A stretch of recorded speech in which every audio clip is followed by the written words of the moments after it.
Hey, welcome back to the South Stands, a Buckeye football podcast by Ohio State fans, for Ohio State fans. From the West Coast, I'm your host, Zach Moore. Today is Sunday, June 9th, 2024, and we are only 11 weeks and 6 days from Ohio State's season opener with Akron. Here in San Francisco, we are only just beginning what is known as June gloom, which means while the rest of the country is having an actual summer with barbecues, swimming pools, and fireworks, we are freezing our asses off here, wearing beanies and fleeces in 61 degrees, fog and wind. So very long summer ahead of us here in the Bay Area. Now, in today's pod, I want to give you a primer for the 2024 Ohio State football season. I'm going to walk you through each of Ohio State's 12 regular season opponents and give you a few thoughts on each of these games. Of course, I'm going to bring Paige and Chad into this discussion in future pods. We'll dig a little deeper on the schedule. We'll go into more of our prognostications and predictions about the season. Today's just about giving you a primer, a few facts about Ohio State's opponents. I'll give you a few thoughts on each of these games as well, a few opinions, but that's about it, and then I'll let you go about your Sunday. So before we dive into the schedule, though, let's quickly run down some major format changes in college football this season. Let's start with conference realignment in what was formerly known as the Power Five. As we know, the Big Ten expands to 18 teams this season with the additions of Oregon, Washington, USC, and UCLA. The SEC, which started all this conference realignment mess, is now at 16 teams with the additions of Texas and Oklahoma. The ACC is now at 17. With the additions of Cal, Stanford, and SMU. The Big 12 is now at 16 teams after losing Texas and Oklahoma, but adding Arizona State, Colorado, and Utah. Finally, the Pac-12, which lost 10 of its member institutions to the Big 10, ACC, and Big 12, will actually operate as a two-team conference with Oregon State and Washington State this season. Someone's going to have to explain to me why a two-team conference makes any sense and why Oregon State and Washington State wouldn't just go independent. I have no idea why they didn't do that. But to summarize, in short, the Power Five is now the Power Four in 2024 and beyond. Also, the Big Ten East and West divisions are no more. They're gone. Thank God for that. Starting this season, the teams with the two best records in the conference will square off in the Big Ten title game on December 7th. This new divisionless format should guarantee that the conference's two best teams play one another in the Big Ten title game. I mean, gee, what a concept. Way better than having the best team play the fourth or fifth best team, which is often what happened in the Big Ten title game over the last 10 seasons. As we know, the best team in the conference always came from the East and dominated the West champion during the last 10 years. The East, and when the East and West met in the Big Ten title game, the East was 10-0. No more of that, thank God. We should see a much more competitive, much more compelling Big Ten championship game. Finally, the college football playoff, as we know, expands to 12 teams this season. In this new format, the four highest-ranked conference champions will be seeded 1 through 4, and each will get a first-round bye.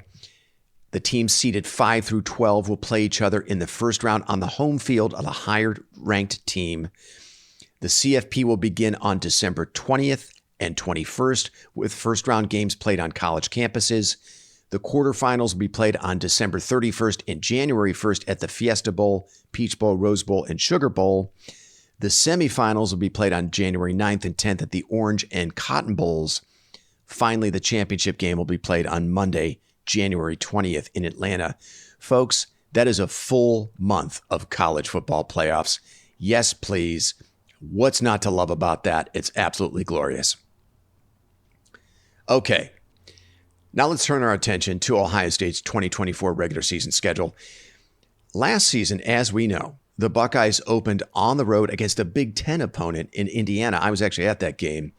The Hoosiers were the first of 6 true road games the Buckeyes played in 2023, which, by the way, were the most true road games Ohio State had played since 1895. This season, it's going to be a little different. The Buckeyes are only going to play 4 true road games. They'll play the remaining 8 in the friendly confines of the Horseshoe, which of course includes that team up north on November 30th. A few little tidbits about the schedule, and then we'll dive in We'll start diving into each of these opponents. For the first time since 2015, the Buckeyes have two MAC opponents on the schedule. They'll open the season with Akron on August 31st, as I mentioned, followed by Western Michigan on September 7th. Look, and that explains in a very large part why there isn't a ton of enthusiasm for the home schedule this season. Personally, I think Ohio State should never, ever have more than one MAC opponent on their schedule. But that is the case this year, and, snore. And also, for the first time since 2013, Ohio State will have 2 off weeks this season. Now, I think that's pretty significant and actually a pretty big benefit to this team, given how long we believe this season is going to extend for Ohio State. The Buckeyes will not be playing football on Saturday, September 14th and Saturday, October 19th. So plan accordingly, Buckeye fans. If you're planning to get married during the season this year, do your friends a favor. Get married on September 14th or October 19th. It's also worth noting that only one of the 4 newcomers to the Big Ten is on Ohio State's schedule this year. That's Oregon. The Buckeyes are going to play the Ducks in Eugene on October 12th. More on that game in a minute. Now, that's a pretty big contrast to both Michigan and Penn State, for example. I mean, Michigan has Oregon, Washington, and USC on their schedule. Penn State has USC, UCLA, and Washington on theirs. So I think Ohio State caught a little bit of a scheduling break this year, getting only one of the former Pac-12 teams on theirs. Granted, it's far and away the best of those 4 teams, but I think Ohio State's regular season schedule could have been tougher than it's going to be this year.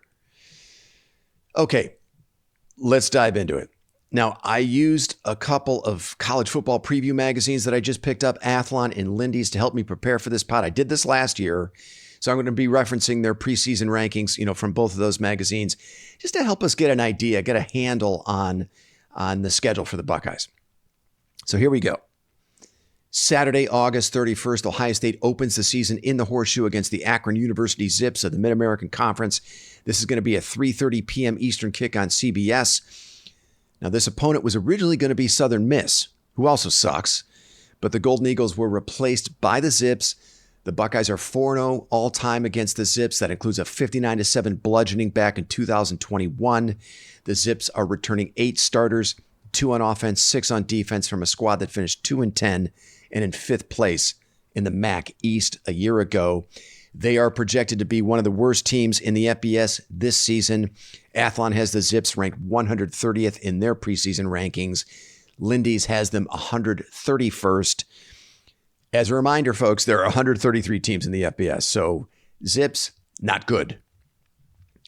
Akron is led by head coach Joe Moorhead. That's a name many Ohio State fans will remember. Moorhead was the architect of some pretty good offenses at Penn State back in 2016 and 2017. He was also the offensive coordinator of Oregon back in 2021 when the Ducks came into the Horseshoe and upset the Buckeyes that season. Beyond Moorhead, I can't say that there's anything else worth mentioning about this Akron team. The early line on this game is Ohio State minus 50.5. This one should be over by the end of the first quarter, and I can't imagine we're going to learn anything about the Buckeyes from this game. Okay, let's skip ahead to Saturday, September 7th. The Western Michigan Broncos of the MAC visit the Horseshoe, which is only going to be the second time these two schools have met on the gridiron. The first time they played back in 2015, a young guy by the name of P.J. Fleck was their head coach. Fleck, as we know, is the head coach at Minnesota now. The Buckeyes won that game 38-12. Now, this game is going to be broadcast on BTN, and it's rumored that it's going to be a night game. So, PVH, you have to love it. These first 2 games for the Buckeyes are not going to be noon Eastern kicks.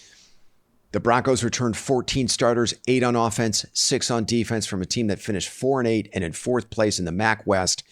They finished 2023 ranked 80th nationally in total offense and 86th in total defense. Athlon has the Broncos 108th in their preseason rankings. Lindy's has them 111th. So the Broncos are a slight step up in competition from Akron, but not by much. They're still pretty dreadful. And similar to Akron, I don't expect we're going to learn much about the Buckeyes from this game. Man, it's disappointing that Ohio State didn't have at least one Power 4 opponent on the non-conference schedule this season. Okay, so as I mentioned, the Buckeyes will have the week of September 14th off. They return to action on the 21st back in the Horseshoe against the Marshall Thundering Herd of the Sun Belt Conference. This is another program that Ohio State does not have a lot of history with. Only 2 previous meetings between these schools. The first meeting was 20 years ago in 2004, and the Buckeyes needed a 55-yard field goal from Mike Nugent in the waning seconds to eke out a 24-21 win that day.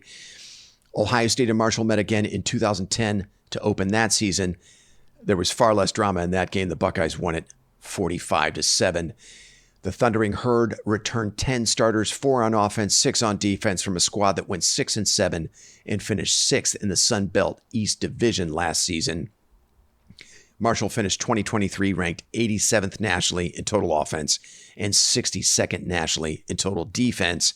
Athlon has Marshall 100th in their preseason rankings. Lindy's has them 103rd. The projected starter at quarterback for the Thundering Herd is Cole Pennington, the son of Chad Pennington, who also played at Marshall along with Randy Moss in the late 90s. Chad Pennington spent 11 seasons in the NFL with the New York Jets and Miami Dolphins, as we remember. That might be the most interesting tidbit that I can find about this game, folks. This should be another laugher for the Buckeyes. And look, you know, the best thing I can say about the first month of the 2024 season for Ohio State, with 3 non-conference opponents that are among the worst teams in the country and an off week, is that it's an opportunity for Ryan Day to build depth for a deep playoff run and start getting his reserves ready for bigger roles in 2025. We know Ohio State is going to lose a lot of players to the NFL after this season. But look, it's going to be a long season, and you just never know when you're going to need to call on a reserve in a big moment. And we remember just 2 seasons ago in the playoff semifinal against Georgia, C.J. Stroud was trying to orchestrate a game-winning drive without Marvin Harrison Jr. and Cade Stover, who were injured during the course of that game. He was already without Trey Henderson and Jackson Smith and Jigbo, who were lost during the regular season, were unavailable for that game. And here Stroud was trying to win the game in the waning seconds with Xavier Johnson as his running back. I mean, with the way Ohio State recruits, they should never find themselves in that position. Even young guys should be able to make a play or two when you really need them. They should be more than just a body out there. Again, with the way Ohio State recruits, the talent on this roster. So here's an opportunity, another opportunity for Ryan Day, which I think he has passed on in previous seasons, to give his reserves a lot of live game reps in the month of September to get them ready for perhaps larger roles later in the season. And of course, there is some benefit to limiting the wear and tear on the first team offense and defense through the first month of the season. Ryan Day has to be mindful of that. As we know, injuries have been a major factor for the Buckeyes the last 2 seasons, especially in 2022. So we should expect the Buckeyes to be very fresh heading into the Big Ten opener against Michigan State. I will personally be very disappointed if that's not the case. Okay, let's have a look at that Big Ten opener. September 28th, the Buckeyes traveled to East Lansing for their first road test of the young season against the Michigan State Spartans. Ohio State leads the all-time series between these two schools 37-14. That includes a 38-3 win over the Spartans last November in Columbus. Michigan State returns 10 starters, 4 on offense, 6 on defense from a squad that finished 4-8 and 6th in the Big Ten East. Michigan State finished a dreadful 128th nationally in total offense and 78th nationally in total defense. 2023 was a rough year in East Lansing, as we know. Head coach Mel Tucker was fired in the middle of the season amid charges of sexual misconduct. Assistant coach Harlan Barnett stepped in as the interim head coach to finish the season.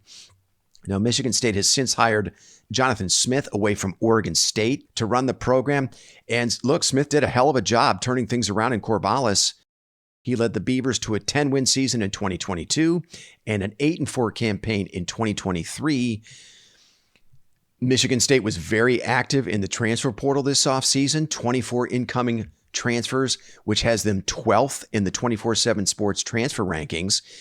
But they also lost 38 outgoing transfers to the portal, including 3 of their top defensive players, defensive lineman Derek Harmon and Simeon Barrow Jr. and safety Jaden Mangum.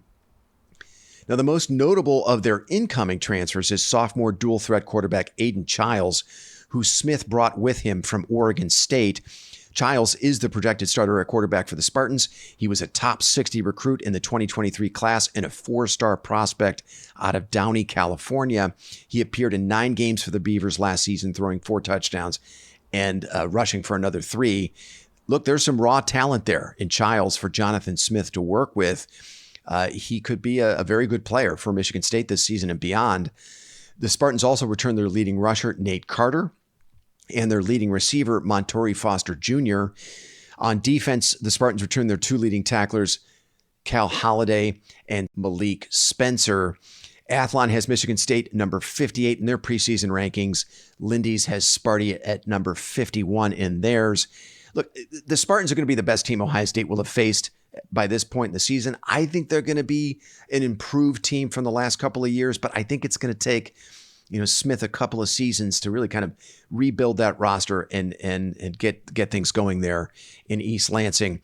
I could see this being a decent game for a quarter or two, but this Michigan State team is not quite ready, I don't think, to compete with Ohio State. I think the Buckeyes run away with this game in the second half. Let's jump ahead to October 5th. Ohio State is back in the horseshoe against the Iowa Hawkeyes. And this is the beginning of a 4-game stretch that I think is really going to test Ohio State. This is the beginning of the meat of the schedule, I think. Now, Ohio State leads the all-time series between these schools 48-15 with 3 ties. That includes a 54-10 Ohio State victory in Columbus back in 2022. It was the last time these two teams played. The Hawkeyes returned 14 starters, 6 on offense, 8 on defense from a squad that went 10-4 and won the Big Ten West Division last season. Now, the Iowa offense the last couple of years has been a total punchline. They finished dead last, 133rd nationally in total offense a year ago. Nowhere to go but up for the Buckeye offense in 2024, I think we can say. Now, they finally replaced disgraced offensive coordinator and daddy's boy, Brian Ferentz, with former Western Michigan head coach Tim Lester. Lester will be the OC in 2024. Head coach Kirk Ferentz didn't have the stones to fire or demote his son. The Iowa athletic director had to do it. I mean, that's pretty sad, but they finally came around to replacing Brian Ferentz, and I think that's a good thing for Iowa fans. Now, it was a different story on the other side of the ball. Iowa had an excellent defense in 2023, as they almost always do. They finished 7th nationally in total defense, 1st in defensive yards per play, 5th in pass defense, and 4th nationally in scoring defense. They were very, very good, as they always are, in special teams. Torrey Taylor, their punter, who was drafted, won the Ray Guy Award. I mean, if Iowa can cobble together a decent offense to go with an excellent defense and a solid special teams, they could be a team to be reckoned with this season. The Iowa defense returns 3 of its 4 leading tacklers, including middle linebacker Jay Higgins, who led the country in tackles a year ago. They also return Nick Jackson and Quinn Schulte, who are 2nd and 3rd on the team in tackles. Also talented safety Xavier Wampa, who was a player Ohio State recruited heavily out of high school, returns for the Iowa defense. Now, the Iowa offense will be led once again by former Michigan quarterback Cade McNamara. Now, McNamara's 2023 season was cut short after only 5 games by a torn ACL. He suffered that injury in late September against Michigan State.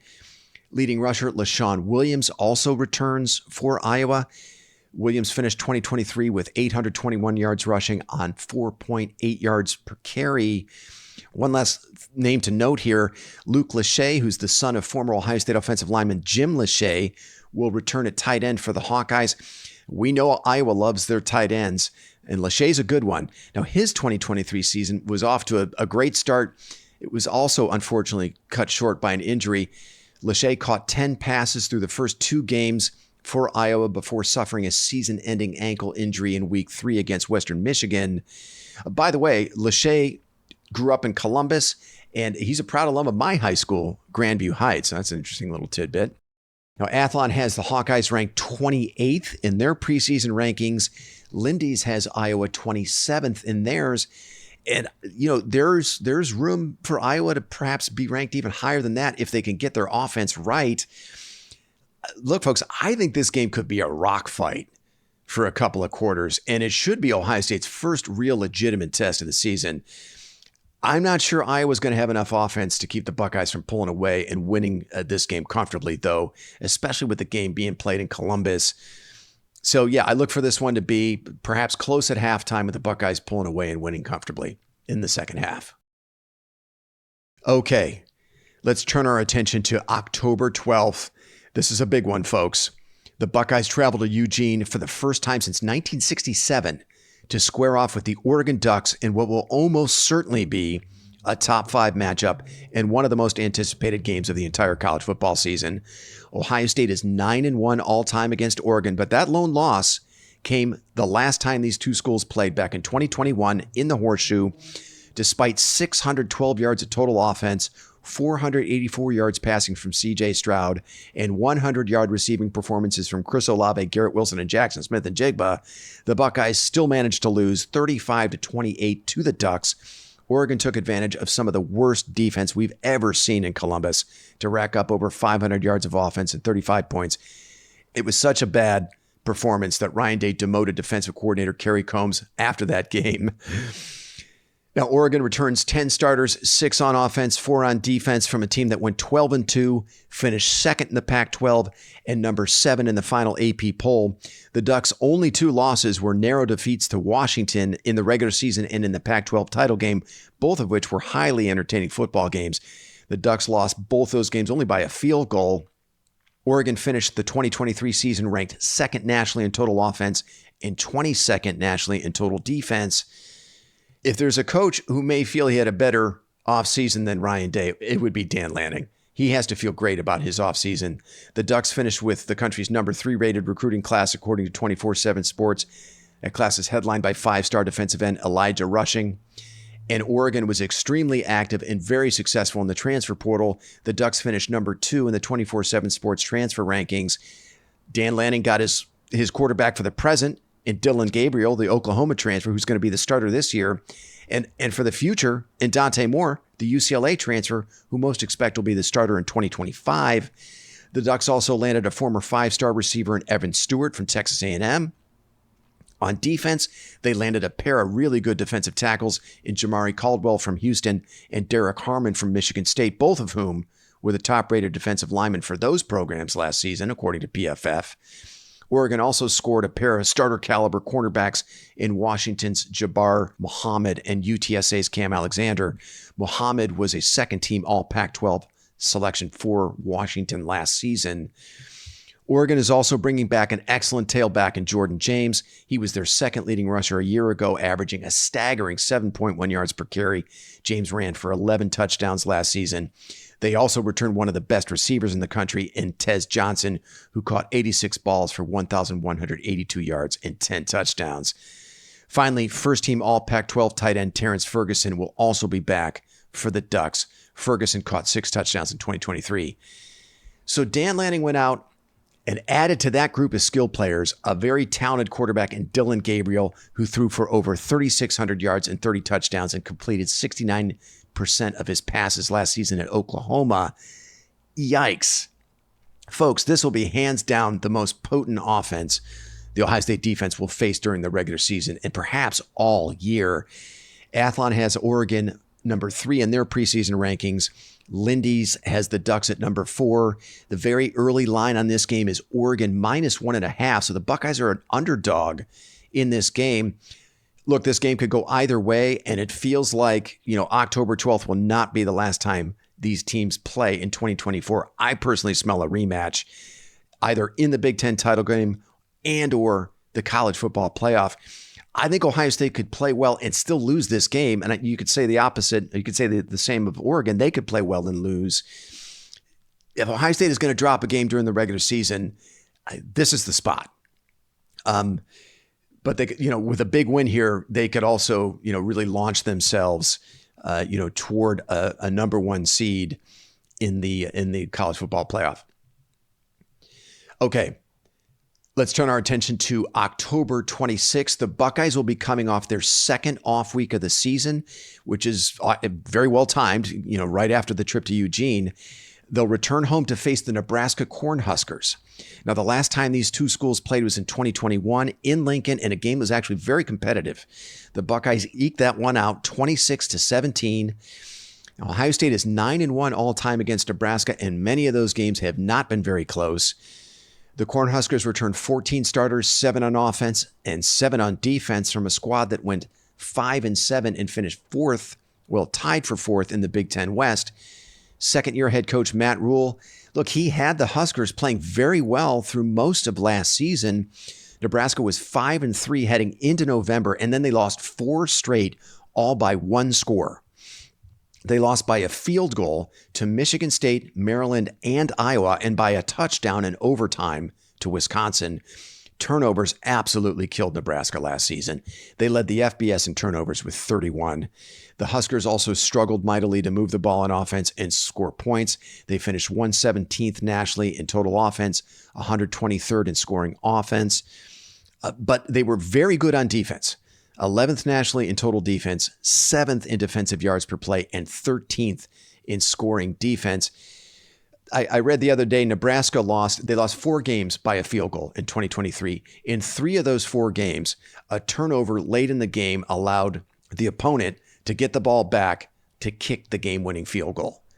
So this Nebraska team could have very easily been an 8-4, 9-3, maybe even a 10-2 team last year. They were very, very competitive.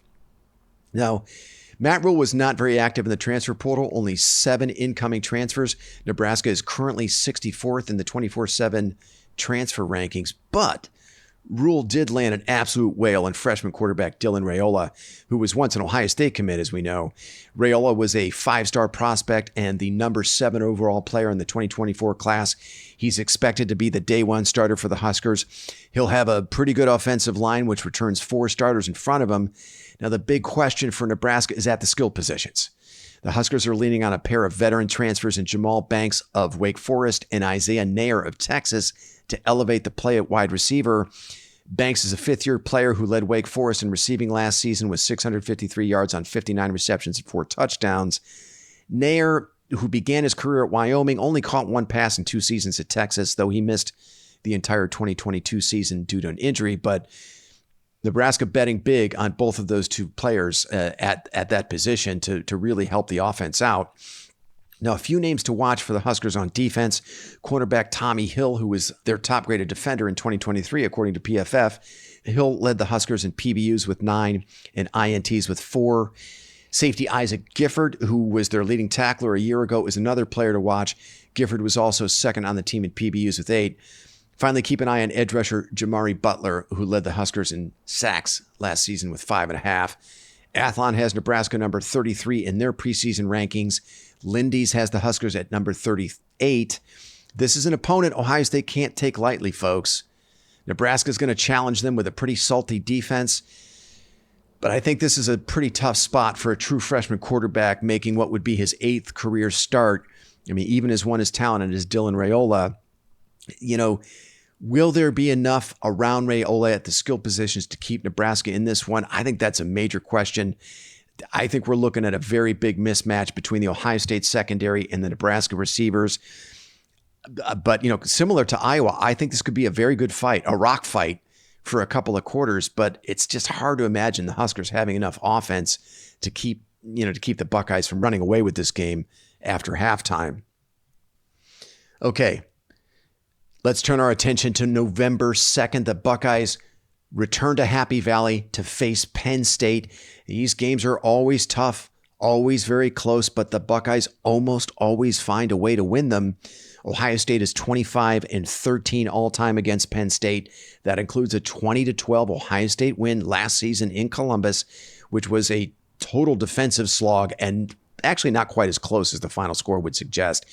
Penn State's last win in this series was all the way back in 2016. Head coach James Franklin returns 12 starters, 6 on offense, 6 on defense from a team that went 10-3, finished 3rd in the Big Ten East, and number 13th in the final AP poll. Penn State was a stellar defensive team last season, finishing number 2 in total defense and defensive yards per play nationally. They led the country in sacks. They were second nationally in tackles for loss, and they should be very good again this season under new defensive coordinator Tom Allen. He's the former Indiana head coach. But it was on offense where Penn State really struggled, finishing 55th nationally in total offense and 75th in offensive yards per play. I said last year Penn State was a bad offense with good players, and they'll hope to improve on those numbers in 2024 with a new offensive coordinator in Andy Kotelnicki, who came from Kansas. Now, James Franklin wasn't particularly active in the transfer portal this offseason.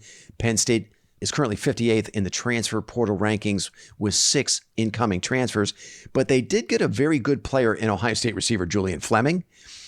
Fleming never lived up to his recruiting rankings in Columbus, as we know, but I thought he was a very important glue guy for the Ohio State offense the last couple of seasons. Penn State also landed a very nice player in sophomore cornerback A.J. Harris out of Georgia. Harris was a 5-star prospect and a top 30 player in the 2023 class. A junior quarterback Drew Aller returns from a solid but not spectacular 2023 season, which I think most Penn State fans would say was somewhat disappointing. But Aller's numbers weren't that bad, though. 2,631 yards passing, 25 touchdowns to only 2 interceptions. He completed 59.9% of his passes a year ago. But Aller really struggled in Penn State's 2 biggest games, Ohio State and Michigan. Aller was 18 of 42 in the loss to the Buckeyes, and he only completed 10 passes for 70 yards in the loss to Michigan. I'm not sure those lousy numbers were all on Aller, though. Former offensive coordinator Mike Yurcich really didn't do him any favors, which is why Andy Kotelnicki has replaced him. We'll see if Aller can level up in 2024. That is a huge question for this team. We know Penn State will be able to run the ball, though, with juniors Katron Allen and Nicholas Singleton. I just don't know how good they'll be at receiver, right? I mean, can Julian Fleming morph into a true number 1 receiver this season? Fleming dealt with a lot of injuries during his time in Columbus. He often played third fiddle to more talented receivers in Marvin Harrison Jr. and Emeka Egbuka the last 2 seasons. But I just don't know if he has the goods to be an impactful lead receiver at Penn State. We'll see. And on defense, Penn State's, they're returning some very good players, very productive players. Edge rushers Dennis Sutton and Abdul Carter, linebacker Kobe King, who was their second leading tackler a year ago. So they're going to have some good players on defense. Athlon has Penn State number 8 in their preseason rankings. Lindy's has them at number 11 in theirs. I mean, we think Penn State is solidly in the college football playoff. We know winning in Beaver Stadium is never easy. The Buckeyes trailed in the fourth quarter of the 2022 and 2018 games that were played in that stadium. We remember they lost the 2016 game there. But look, I just don't fear Drew Aller or the Penn State receivers. I mean, all due respect to Julian Fleming. And I think the Penn State defense is going to be a notch below what it was a year ago with Chop Robinson, Adisa Isaac, and Kalen King, who have all moved on to the NFL. And I think Ohio State is decisively the more talented and more complete team in this matchup. To me, this game looks something like Ohio State 30-17. So I think it's going to be very interesting to see where the Buckeyes are at this point of the season. 8 games in, having just finished the toughest part of their schedule, Iowa, at Oregon, Nebraska, and then at Penn State. 2 very tough road games against top 10 opponents, fellow playoff contenders. And then 2 excellent defensive teams in Iowa and Nebraska in the shoe. Thankfully, there is an off week in there in between Oregon and Nebraska. But we're going to learn a lot about the 2024 Ohio State Buckeyes during this 5-week stretch of the schedule. Okay, let's skip ahead to November 9th. The Buckeyes return home for a rematch with the Purdue Boilermakers. Ohio State leads the all-time series between these schools 42-15 with 2 ties, and that includes a 41-7 Ohio State victory in West Lafayette last season. Purdue head coach Ryan Walters, now in his 2nd season, returns 11 starters, 6 on defense, 5 on offense from a squad that went 4-8 and finished in a 4th place tie in the Big Ten West. It was a rough first year for Walters in West Lafayette. Purdue finished 2023 ranked 72nd in total offense and 69th in total defense. Now, Purdue did make a little noise in the transfer portal this offseason, adding 18 incoming transfers, including 4 players from Georgia. Wide receivers C.J. Smith and Denylon Morissette, cornerback Nyland Green, and edge rusher C.J. Madden are former Bulldogs that have joined the Purdue roster. The Boilermakers are currently 30th in the 24/7 Sports transfer rankings. They also lost 29 outgoing transfers from last season's roster, including one of their best defensive players in edge rusher Nick Scourton, who led them in sacks a year ago with 10. Scourton is now at Texas A&M. Purdue also lost their 2 leading receivers, Deion Burks and TJ Sheffield. Burks is now at Oklahoma. Sheffield is at Connecticut. Senior quarterback Hudson Card returns to lead the Purdue offense. Card finished 2023 with 2,387 yards passing, 15 touchdowns, and 8 INTs. He completed 59% of his passes. Card is going to be working with a mostly inexperienced group of receivers. C.J. Smith, the Georgia transfer, and Cam Brown, who transferred in from UCLA, are expected to help, elevate the play of the receivers. But it's hard to know what to expect, from the Purdue passing game in 2024. Now, they should be able to run the ball pretty well, though. Junior running back Devin Mockabee is back. Mockabee, he's a pretty good player. He had a nice game against the Buckeyes a year ago, rushing for 110 yards. Now, on defense, keep an eye on sophomore safety Dylan Thieneman. As a true freshman last season, Thieneman was Purdue's top-graded defender according to PFF. Thieneman led the Boilermakers both in tackles with 106 and picks with 6. Athlon has Purdue number 76 in their preseason rankings. Lindy's has them at 64th. Yeah, I don't know, man. Look, unless the Buckeyes are just beat up from that, the meat of their schedule and from Penn State the week before, I just have a hard time seeing this as much of a game. If this game were in sleepy West Lafayette, an 11 a.m. kick or something like that, there might be reason to worry, but I think the Buckeyes roll in this one. It's really hard to see this being much of a game. Okay, November 16th. The Buckeyes travel to Chicago to square off with the Northwestern Wildcats in Wrigley Field. Now, the venue where Northwestern usually plays, Ryan Field, is being demolished and rebuilt. It won't be ready until 2026. So the Wildcats are going to play most of their home games for the next 2 seasons in a temporary lakeside stadium with a seating capacity of about 15,000. Now, thankfully, the Buckeyes won't be playing this game there. But it seems like Soldier Field would have been a much better choice than Wrigley. And, because Wrigley is so small, I think the offenses in this game will only be able to drive into one of the 2 end zones. And the other end zone would be used only if there's an interception or a fumble return for a touchdown. I mean, it's a joke, given the amount of money the Big Ten is generating right now, that 2 of its teams have to play a football game under circumstances like this. I mean, why is this game not being played either at Soldier Field or in the Horseshoe? I mean, this is where I'd like to see Ohio State kind of throw its weight around a little bit more. This game should not be played in a baseball stadium where you can only drive into one of the 2 end zones. Really, this game should be played in the shoe. Now, the Buckeyes lead the all-time series between these 2 schools 65-14 with 1 tie. That includes a 21-7 slog that the Buckeyes won in the swirling winds of Ryan Field back in 2022. The 2024 renewal of this game has similar potential, by the way. Now, Northwestern head coach David Braun, who stepped in as interim after Pat Fitzgerald was fired last year, did a hell of a job in 2023, leading the Wildcats to an 8-5 record and a second-place finish in the Big Ten West. The Wildcats won 5 of their last 6 games. That included a win over Utah in the Las Vegas Bowl, which is pretty remarkable considering how dreadful they were on offense. Northwestern finished the 2023 season ranked 124th nationally in total offense, but they were very good defensively. 36th nationally in total defense, 27th in defensive yards per play, and they were 15th against the pass. Braun is now the full-time head coach, and he returns 13 starters from last year's squad, 6 on offense, 7 on defense. Northwestern has not been a factor in the transfer portal this offseason, only 5 incoming transfers. They are currently 112th in the 24/7 Sports transfer rankings. Braun's going to have a new quarterback in junior Jack Lausch, who has 11 career pass attempts. So that's not good. Lausch has a pair of decent receivers to throw to, though, in Bryce Kurtz and A.J. Henning, who combined for 9 touchdown catches a year ago. Leading rusher Cam Porter also returns. Porter ran for 651 yards and 4 touchdowns last season, but only on 3.9 yards per carry.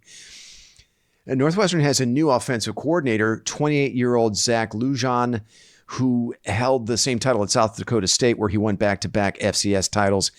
The hope is that Lujan can elevate an offense that really didn't make any upgrades to their personnel this offseason, so we'll see. On defense, Northwestern returns 7 starters from a pretty stout unit, including second-leading tackler Xander Mueller, he's a linebacker, and edge rusher Aiden Hubbard, who led Northwestern in sacks with 6 and pressures with 21 a year ago. I think the Wildcats should be pretty good on defense again this season.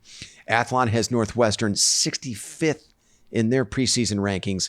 Lindy's has them 52nd. Look, I mean, this game is being played in Chicago in November in a baseball stadium.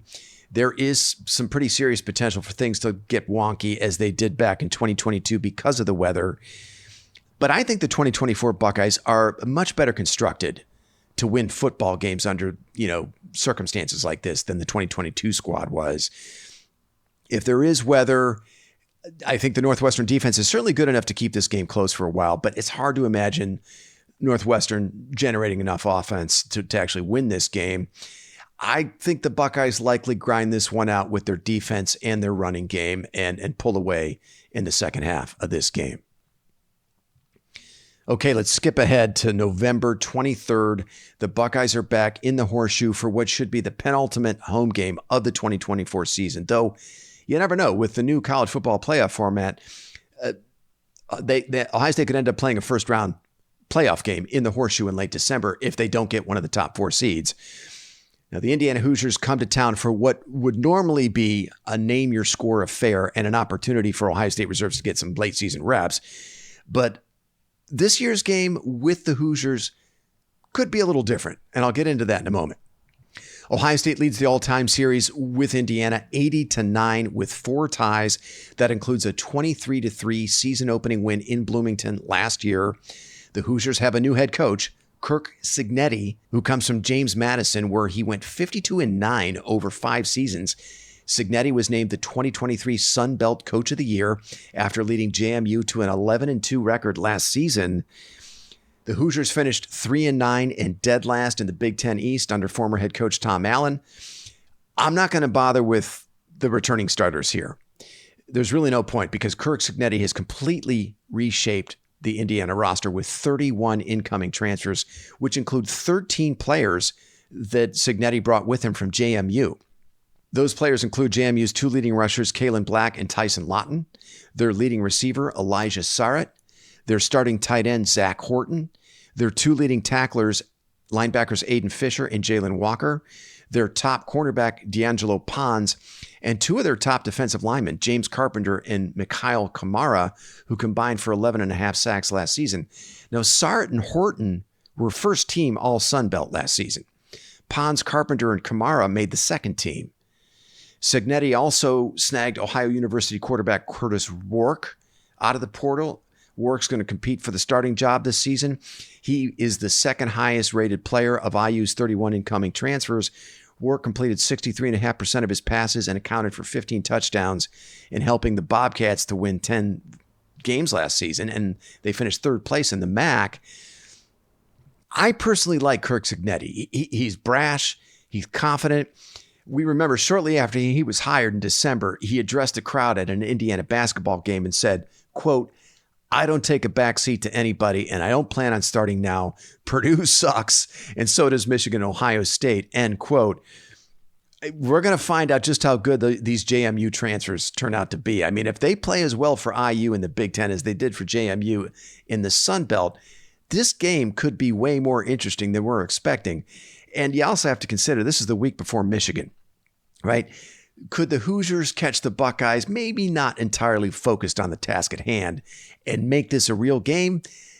I don't know. This game might have that potential. Athlon and Lindy's both have Indiana ranked 71st in their preseason rankings. So at this stage, neither publication is a big believer. But I don't know. I'm keeping my eye on this game as one that could be unexpectedly very competitive for Ohio State. Okay, let's turn our attention to November 30th, the season finale. The three-time defending Big Ten champs and defending national champs, the Michigan Wolverines. I just threw up in my mouth a little bit saying that. Come to Columbus for the 120th renewal of the game. Michigan leads the all-time series between these schools 61-52 with 6 ties. The Buckeyes have not beaten Michigan since 2019. The game was canceled in 2020, as we remember, because of COVID. Michigan has won the last 3 in this series, which includes a 30-24 win over the Buckeyes in Ann Arbor last season. That was a game I think all Ohio State fans would agree the Buckeyes might have won if Ryan Day had been a little more creative and more bold in the way that he called that game. Now, stylistically, the Wolverines will attempt to win in much the same way they did the last 3 seasons. I don't think they're going to change a lot about how they play offense or defense, but it's going to be with a completely overhauled coaching staff and a lot of new faces on both sides of the football. Jim Harbaugh is off to the NFL, as we know. He's now the head coach of the Los Angeles Chargers. And Harbaugh took with him to L.A. defensive coordinator Jesse Minter, defensive line coach Mike Elston, and strength and conditioning coach Ben Herbert.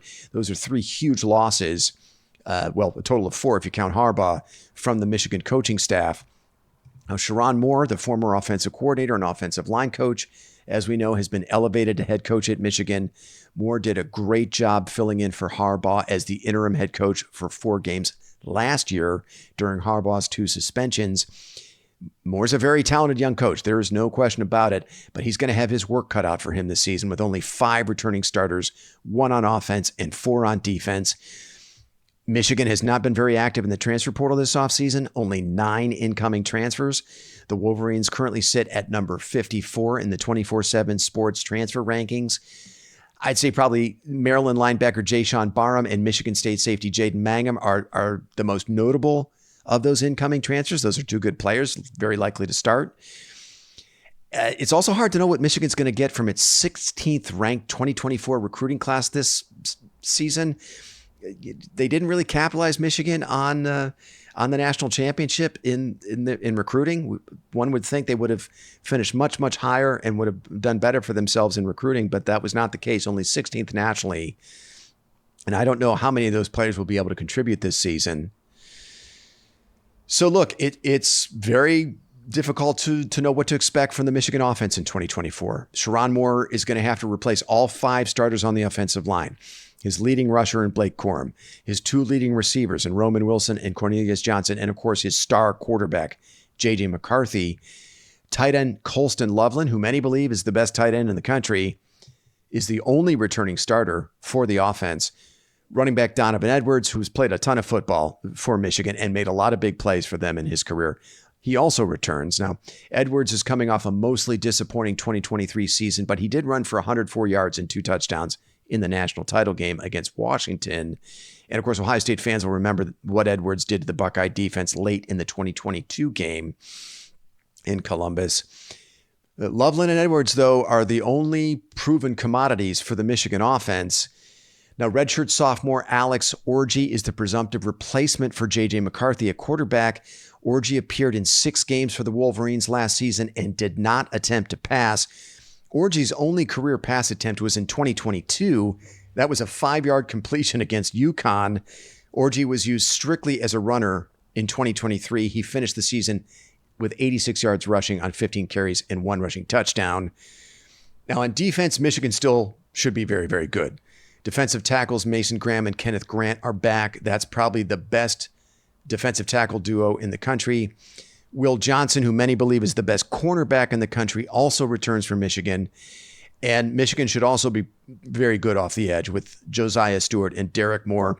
Stewart and Moore combined for 10.5 sacks and 55 quarterback pressures for Michigan in 2023.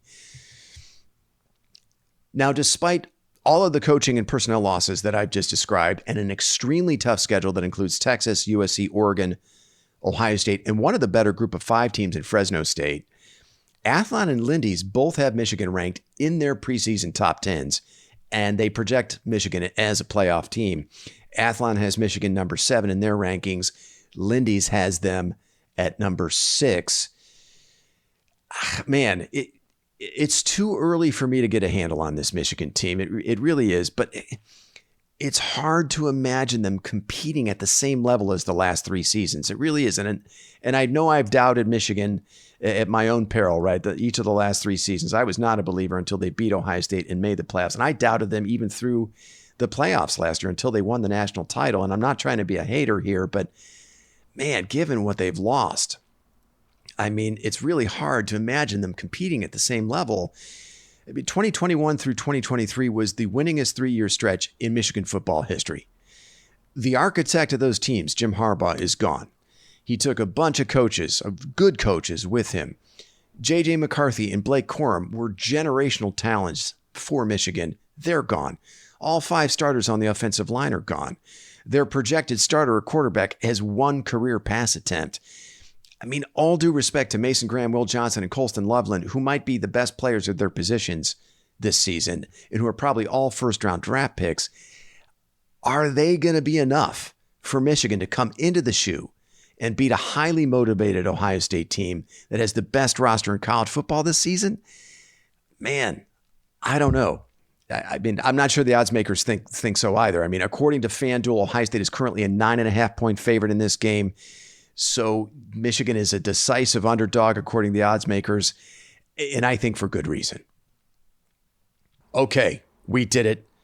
You can consider yourself primed for the 2024 Ohio State football season. There's going to be a lot more to say about each of these opponents, of course, in the coming weeks and months, and I'm looking forward to getting Paige's and Chad's views on the schedule at some point in the very near future. Until then, thanks so much for listening, and go Bucks.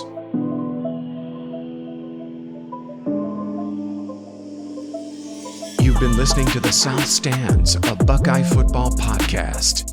You can follow us on Twitter, Instagram, and Facebook, and visit our website at southstandsosu.com.